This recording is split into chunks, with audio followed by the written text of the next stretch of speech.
welcome to another episode of the 24th Floor. This time we're just going to make it all college basketball March Madness because it is that time of the year. We are a weekend in and we down to the Sweet 16. So, you know, we got the gang back together. We got Ruben Diaz, Ezekiel Telemaco joining us again. We obviously got to see where we stand, gentlemen, once we now at the Sweet 16. So let's get right to it. So where we at? Whoa. You're not just gonna brush by all that. Wait, what? So far, just so we're all on the same page, so far in the office pool, I want to make sure we're all on the same page. I am not first right now, unfortunately.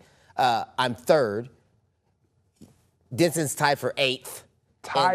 Zeke is at the bottom of the pile. When I say the bottom of the pile, I mean it don't get no worse than Zeke's bracket. So now that I've set the stage for where we're all at, now you can proceed. Put me on the spot. You are in third, but you're not proceed. projected to win. I still have good odds. Now we can proceed. Of course, this man got a victory lap, but it's not over yet. Yeah, that's true, but it's almost over. All right. Anyway, as we are into the Sweet 16, let's just kind of recap a little bit of the first two rounds. Were there anything that kind of surprised you all? What was some standout performances in this first round for you? Oh man, the guard from High Point. I cannot think of the guy's name. The little point guard from High Point. Phenomenal first two games. I mean, the dude just put the team on his back, and even went toe to toe with Darius Acuff Jr., who is by far probably become my favorite player. Him and Camboose are 1-2 for me. Not even a question anymore. So that's been my highlight. Watching that team perform, even though they lost to Arkansas, which I'm glad they did because I got Arkansas going, even though watching that game and that team go toe-to-toe was fun. So, Zeke, how you doing in your Sweet 16? I mean, Ruben put you on the spot saying you in last, so, what's your... I would have been completely cooked. I mean, I was, sweating so crazy because I was just watching that game, Duke versus Siena. I'm like, my whole bracket is going to be destroyed. Luckily, they were able to come back, so I was really surprised that they didn't lose. I know that, Ruben, I don't know if you think that they're frauds, but you said that you don't think they're even going to make the Final Four. So I would say when it comes to that, just watching that specifically, I'm kind of worried about the rest of my bracket because I'm just like, if Siena's, the lowest ranked team in the tournament, 16 over 1. What is it going to look like when they're going to compete against the real talent coming up? Exactly. So I would say that's what my biggest concerns are in terms of what's going forward in the back. I think my mic is cutting out a little bit, but I would say that that's my biggest concerns. What about you? So, I mean, I went 10 for 16. I'm 10 out of 16 on my Sweet 16. Some hits that, some things that hurt me was Florida losing. That kind of burned me. And I kind of gave Ty Golden the respect of a defending champion and thinking that they would at least make it back to the Sweet 16. I underestimated Ben McCollum. I think he is our next, I call him the next Brad Stevens. What his body of work, what he's been able to do to make a winner at Drake, make a winner in the D2 level, to go to Iowa. He has a little guard named Bennett Sturts who probably plays the right way, kind of how Ruben would want a point guard to play. For them, I just didn't like that last possession, how Florida lost the game. I think Boogie Flang gambled on the steal. That left the corners open for the game-winning three. Just bad execution defensively, and that part hurt me. I text Ruben about this. Gonzaga losing. Yeah, that hurt. Oh. I mean, I had Texas beating BYU, but I didn't think that they would beat Gonzaga because, once again, when it comes to tournaments, to the March Madness, I give coaches a lot of respect. Yeah, Mark Few's really good. Yeah, and so guys like Mark Few, guys like Tom Izzo, guys like Ty Golden, I expect them to make at least the Sweet 16. And Gonzaga just not playing well against Texas, it kind of hurt me. I almost was a genius on the Cal Baptist pick. They just got off to a slow start in that game. And, I mean, by the time they came back, they went on an 18-2 run, made it spooky at the end, but they just ran out of time. But other than that, Ruben's going victory lap, but I'm feeling good about my Sweet 16. I mean, you always feeling good, even when you shouldn't. I will say the biggest surprise has probably been Texas. Yeah. Even though you picked them early, they were not playing as well as you would expect them to play. That's why they were a first four team. Yeah, I mean, to be a first four and then to get the wins and kind of turn it on when they needed to, I think it says a lot about Texas. You give a lot of credence to the coaches. Part of my biggest flaw in this bracket, and I'll tell you about flaw, is that I was giving too much credence to this high draft class. Yeah. The AJs of the world, I was giving them too much I expected them to have to go on the world stage and put on the show, and I just, even though he had 30-something in their loss, and didn't have to do it by himself. Yeah, I gave a little bit too much credit to that. And that's something that we talked about last week. It was like, I literally said, AJ, he can give you 30, even 40 sometimes. I think he wound up scoring 35 that game, but it just wasn't enough.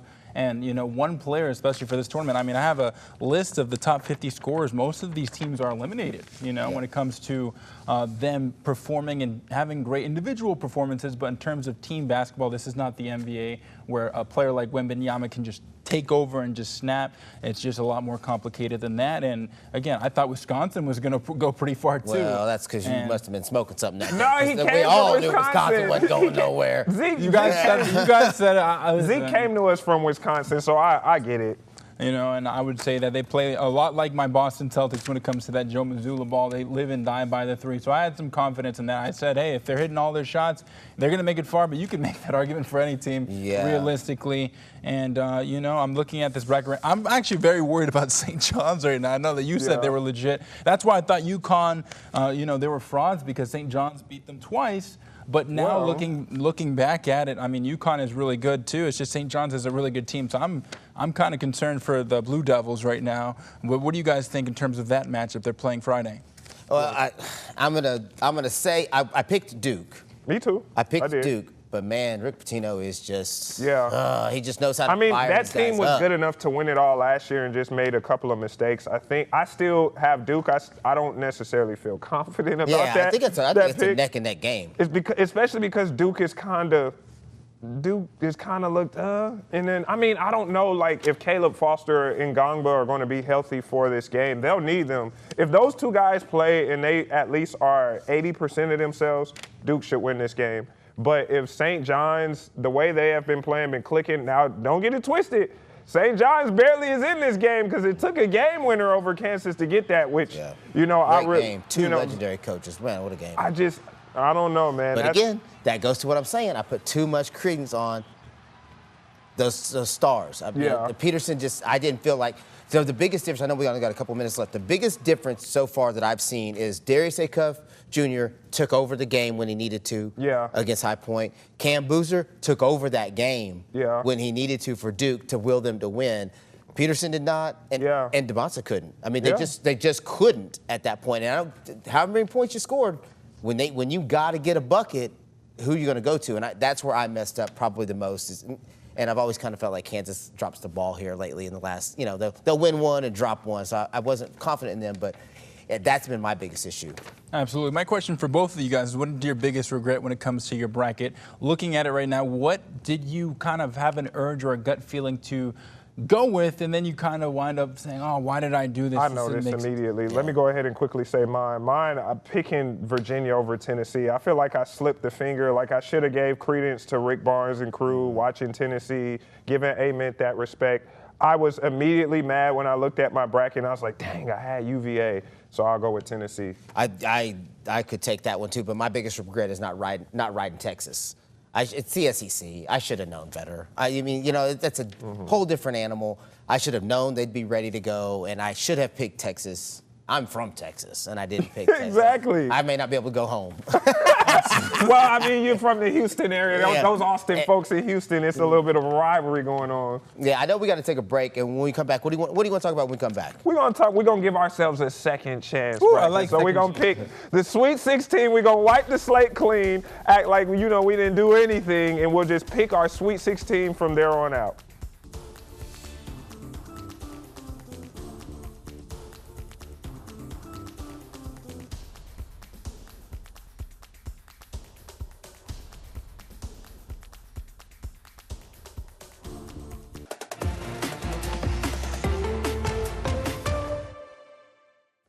All right, welcome back. Like I said, let's wipe the slate clean. Of course, we're still going to have our office pool, and there's going to be a lot of trash talk within the newsroom. But for the sake of the three of us here on this set, let's just wipe the slate clean with our second chance bracket. We're going to pick from the Sweet 16 on. That means you get a redo. You can pick a new national champion, or you can hold tight. So, all right, let's just go straight. Let's go game by game. Let's start at the top. Let's go Duke St. John's. Gentlemen, what are we thinking?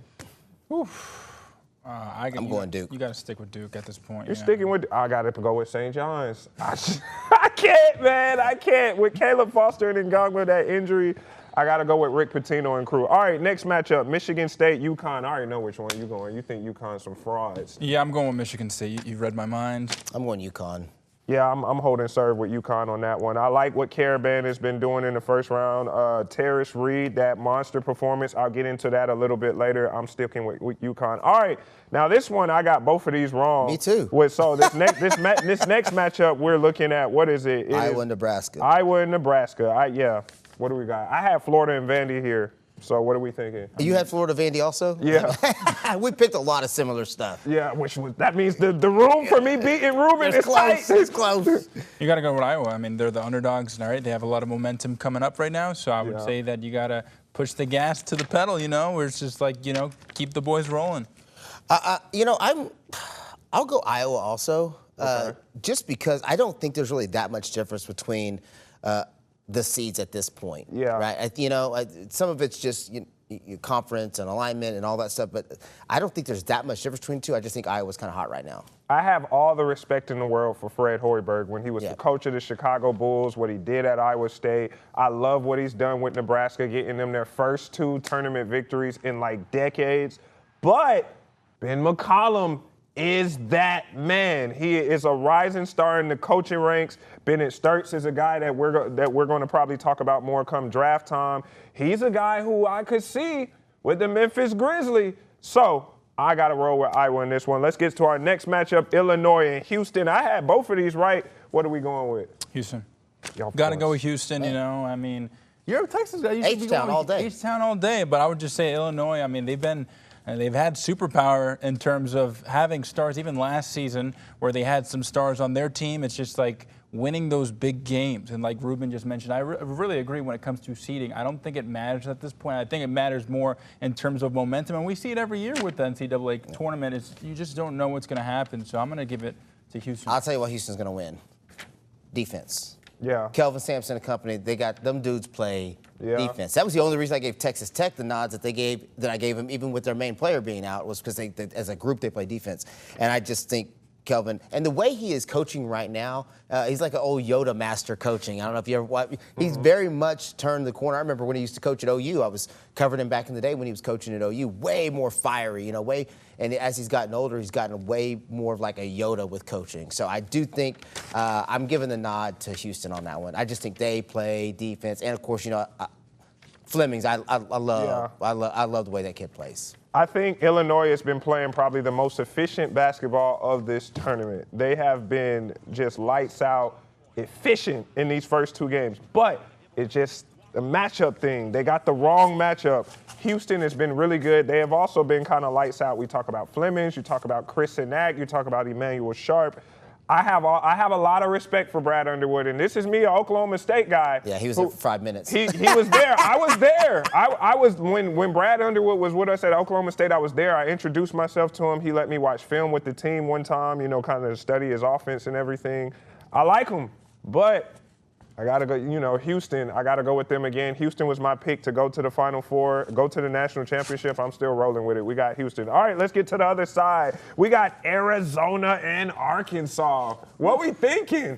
Arkansas. I mean, in terms of we're talking about superpower, right? We're talking about having that one player that can take over. I mean, you're an Arkansas guy. You just were in Arkansas not too long ago. For a long time. Again. Why do you feel so? I know you went Arizona. I know you're an Arizona guy. You think that you don't think anybody can beat him right now. I get that. Darius Acuff Jr. is probably. I mean, that dude is. But they got Arizona has the defenders for him though. I don't know, bro. I don't know if because the dude can score in so many ways. He shoots the ball well, and he can get to the rack. He's super quick. The thing that I was most impressed about is he doesn't shy away from defending the primary player when the game was getting down to the moments. He wants to be on the ball playing defense, and he's being coached by John Calipari. I mean, I'm going Arkansas. I have to. I know you're going Arizona. That's my thing. I will say this. If Arkansas beats Arizona, it won't be because Darius Acuff won them the game. It will have to be because of the other guys. It will have to be because of the Billy Richmonds. It will have to be because of the Malik Thomas, the Trevon Brazil, because Arizona is going to key in on Acuff. They have the defenders for it. Like I've been saying, Koa Pete, Braden Burries. That team is really good. But Arizona did look vulnerable in that game against Utah State. I got a little bit nervous watching that game, but I like Arizona still to go all the way. Let's kind of speed it up a little bit. All right, we got Texas versus Purdue. What are we thinking? Texas, if you look at who they've slain in this tournament, I mean, I had Texas winning in the first round, who they played against. But in regard to beating Gonzaga, I didn't have them beating Gonzaga. So it's just like, and then in terms of Gonzaga, they're always in that Final Four like every other year, practically, sometimes even the championship. So to see Texas with so much poise and to come in time and time again, just defeating, these aren't just some fluke teams. There's some really high-ranking teams. To see them come in and win these games, if I'm any team playing Texas, I'm going to be worried for sure. So one of the big, and I'm a big Coach Painter fan from Purdue. I think the dude does a phenomenal job. But I think Purdue struggles with ultra-athletic teams. Yeah. Think about when they played Memphis. And Memphis, not even one of the better teams, right? Yeah. Memphis took them down to the wire. And it was just based on Memphis's ability to get in their pockets, to rebound, to push the tempo. I just think Texas is going to I just think Texas wins that game. I think Purdue struggles with that style of play. I agree. I didn't pick Texas to win. I'm not having Texas burn me again. I'm going to have Texas over Purdue. All right, Michigan versus Bama. Bama. Now I got to say real quick, Nate Oates might be one of the best college basketball coaches ever just because he always finds a way to get the most out of teams with criminals. No. He had Brandon Miller. Criminals is crazy. Alleged criminals. He had Brandon Miller, who had his allegations, well, actually wasn't allegations, and proved to be fact, and then they made it all the way to the Final Four. And then now with Aiden Holloway, for them to just whoop off on Texas Tech like that and Hofstra, just for that alone, I got to go with Bama over Michigan. I'm sorry. I had Michigan originally. Bama, you won me over, NATO's. You got it. What y'all think? This is rocking with the criminals. That's what I'm going Michigan still. I think Michigan is playing really good basketball. I think they are tough to stop. They have great size. I mean, and I think Bama's run is going to end soon just because. So part of the thing that I always tell people is if it's really hard to take a kid who only averaged, 6 points and now tell him I need you to get me 12, right? Because there's a mental part of that as well. There's a whole psychological part of the game that most people don't think about. And so when you're missing a major player and now other people have to step in and fill that void, while everybody thinks they want that opportunity, it's harder than you think. And now you got to do it on the toughest stage against the toughest opponents. So I got to stay Michigan. Michigan. I mean, it's as simple as that. I would say criminals is crazy. Criminals. Hey, man. Alleged criminals, all right? Alleged news business, right? brother. Hey, man. All right, last Sweet 16 pick. We got Tennessee going up against Iowa State. I'm going to go with Tennessee just because Iowa State, the injury to Joshua Jefferson, Yes, I think that they can't survive that too much longer. I agree with you 100%. Tennessee as well for me. All right, we got about a minute left. Do we want to switch off our Final Four? In my new bracket, that means I still got UConn. I still got Houston. I still got Zona. I mean, in this redo, I would have Alabama instead in my Final Four. I'm going to hold off on my Final Four until next week. But I will say this tournament has had, while not full-fledged Cinderellas, meaning teams making it to the Sweet 16 that are in those lower seats, it has had some great lower-seeded teams win some games. There have been some good games. You're like, all right, I'm rocking with the high points or whatever. Siena puts Duke on the, all the way down to the wire. There have been some great games so far this year. I can't say NIL can't kill March Madness no matter what. All right, we're going to take a quick break, put a pin in our March Madness talk. When we come back, it's the best thing we saw.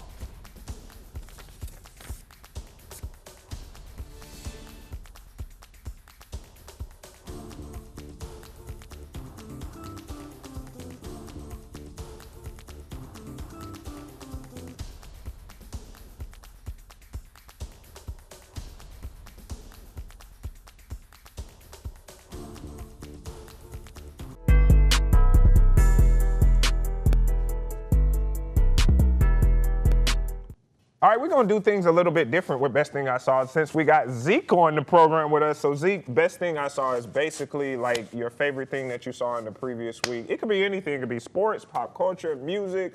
What you got? We'll let you go first. We're taking it to music. I know that a lot of people feel some type of way towards Meek Mill because of Well, for obvious certain reasons. allegations. They think he's washed. He was my favorite rapper growing up. Says a lot about you. Nah, listen, I'm from the East Coast. You feel me? You can't spell Meek Mill without a W, even though there's no W in Meek Mill. I just think that Meek Mill makes amazing music when it comes to the culture, when it comes to sports, when it comes to basketball in particular, like Dreams and Nightmares. There's so many classics, championships. Yeah. But he actually put out a tweet yesterday About Diddy parties? No Diddy party. No Diddy party. Shout out to Meek Mill from Philly. But he was asking for J. Cole to hit him up so that he can be on his most recent or his newest project that's coming out. So I would say that I'm pretty excited about that. I don't think they've ever collaborated before. I know that your favorite rapper is Drake. These guys beefed, and I don't know how you feel about me. You're a Drake guy, Ruben? I do like Drake. That's your favorite artist, I don't know though? if I say he's my favorite artist. I was about to say, J. Cole's one of my favorite artists. He was. He yeah. was in my top 5. J. but Cole's he's really good. He's still in my top 10. If I was Meek Mill, I would want J. Cole on my project as well because nobody listens to me. Aw, come on, man. So, J. Cole, he got lawsuits. Did you see the thing with Cameron where he Cameron, didn't, he didn't do the lawsuit? So J. Cole, I think he needs to start getting on features again. I know his big thing was about going platinum with no features.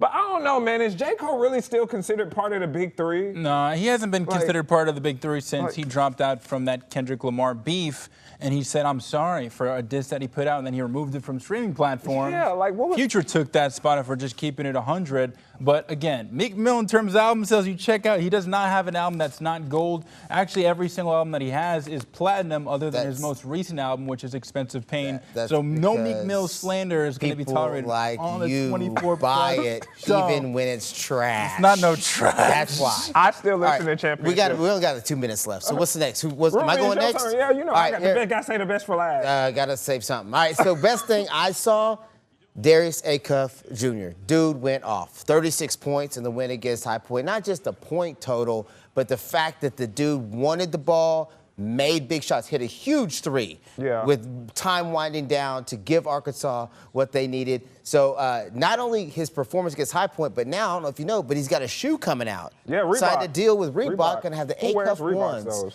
I bet some people in Arkansas are going to wear some. You won't see that on my feet, you know what I'm saying? All right, we'll get to my best thing I saw since we're running out of time. Let's go with staying with March Madness. Terrace Reed Jr., 31 points, 27 rebounds against Furman. He was looking a lot like Dwight Howard out there getting it done. You call UConn some frauds. Do people want to be compared to Dwight Howard anymore? Not in 2026. That might be the Meek Meek Mill we of want to talk basketball, about right? 2010 Dwight Howard. Don't call me Dwight. Terrace. I'm nothing.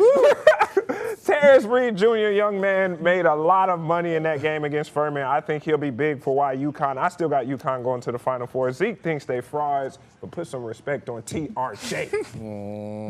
Both of y'all got some suspicious best things I saw. Oh, man. He's talking about Meek Mill, Dwight Howard. I'm talking about your references, your Dwight Howard. Dwight Meek Howard Mill. used to put up 30 in 20 games. This is a PG show, so I'm going to keep it real I think he's talking light. about some We stuff off gotta the go. court. We want to send Meek Mill's an amazing rapper. I think he's talking about Gotta some stuff off. go. a special thanks to Azariah Kayla, Michaela Cavallo. We'll see y'all next week here on the 24th floor.